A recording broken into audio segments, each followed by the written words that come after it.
মানে রাহিম, আমি আরেকটা নতুন রেসিপি নিয়ে আসছি, পুঁই শাক দিয়ে চিংড়ি মাছ। এই কড়ার মধ্যে তেল দিয়ে দিলাম। শাকে একটু তেল, মশলা, পেঁয়াজ বেশি লাগে। এখন পেঁয়াজ দিয়ে দিচ্ছি।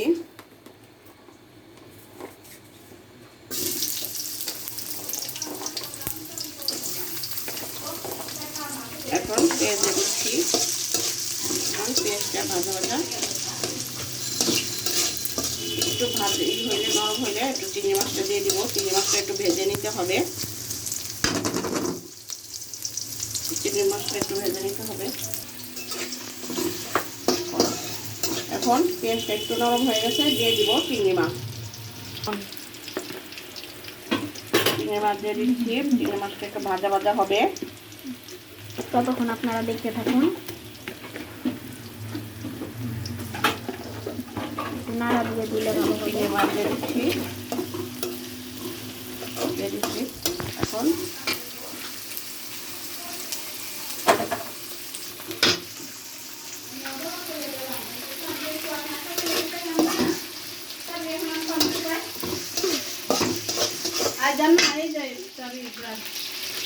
চিংড়ি মাছটা একটু ভাজা ভাজা হবে।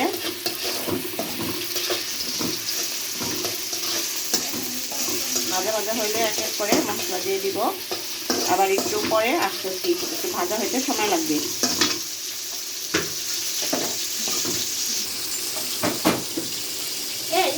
ভাজা হয়ে গেছে, পেঁয়াজটাও সুন্দর কালার আসছে, দেখেন আপনারা। আমি এখন রসুন দিয়ে দিব। এই যে রসুন দিয়ে দিচ্ছি। আর শাকে আবার একটু মশলা বেশি লাগে, রসুনটা দিয়ে দিচ্ছি। রসুনটা ভাজা ভাজা হবে, তারপরে অন্য মশলাগুলো দিয়ে দিব।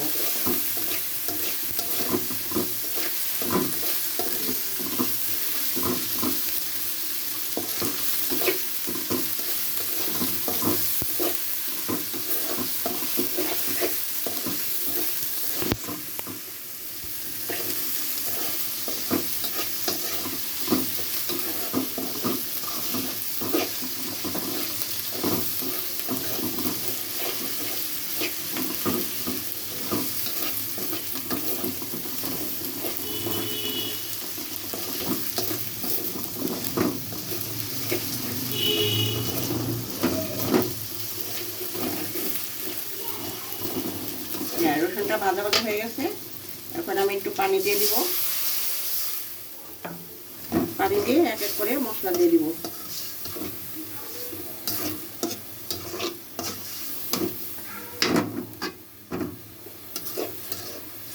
শাক বুঝে মশলা দিতে হবে, এমনি একটু শাকে মশলা বেশি লাগে, হলুদটা বেশি টানে শাকে।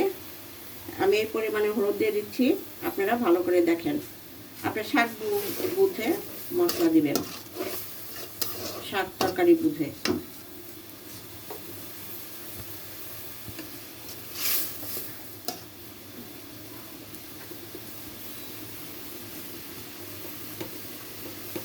লাল মরিচ খুব একটা বেশি দিব না, কারণ আমি কাঁচা মরিচ দিব। ওই যে এই মশলা পরিমাণ দিচ্ছি।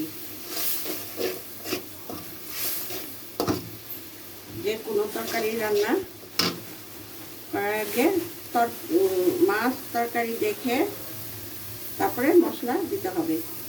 একটু দিয়ে দিব, ধনে গুঁড়া দিয়ে দিব 4 চামচের আধা চামচ।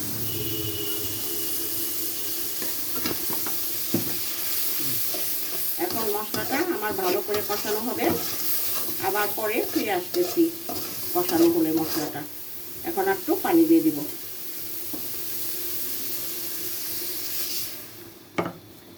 এখন মশলাটাকে ঢেকে দিব, মশলাটা পাক আসা পর্যন্ত।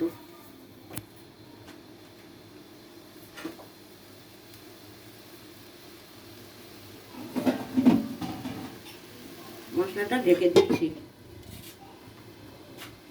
একদম ফাইনালি হয়ে গেছে, দেখেন তেলের উপর উঠে গেছে মশলাটা। এই দেখেন তেল উঠে গেছে মশলা। এখন শাক দিয়ে দিব।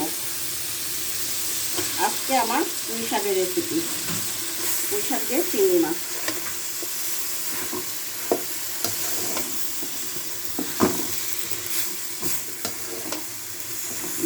শাকটা ভালো করে নাড়া দিতে পারতেছি না, শাকটা পুরোটা দিয়ে তারপরে নাড়া দিয়ে দিচ্ছি।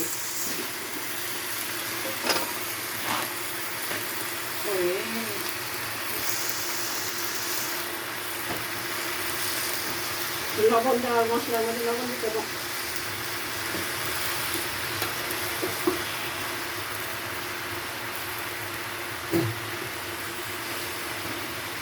মশলা লবণ দেওয়া জন্য মনে নাই, এখন লবণ দিয়ে দিচ্ছি। লবণ একটু পরিমাণে কম দেবো, কারণ আজকে শাক আমার কম। শাকটা যখন নরম হয়ে আসবে তখন দেখে আবার লবণ দিব। এখন দিয়ে ঢেকে দিব। আমার আরও শাকের রেসিপি আছে, পালং শাক দিয়ে রুই মাছ, পাঙ্গাস মাছ দিয়ে লাউ শাক, আর এটা হয়েছে চিংড়ি মাছ দিয়ে পুঁই শাক।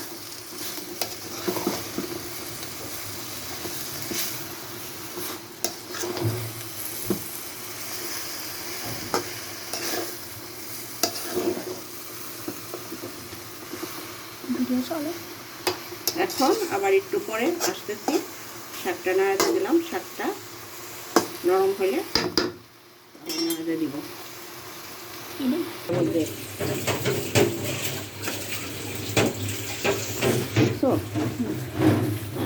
এখন আমার শাকটা একদম নরম হয়ে গেছে, আর একটু ঝোলটা টানলে নামাই ফেলবো। একদম দেখেন শাকটা আমার কি সুন্দর সবুজ, দেখেন আপনাদেরকে দেখাচ্ছি।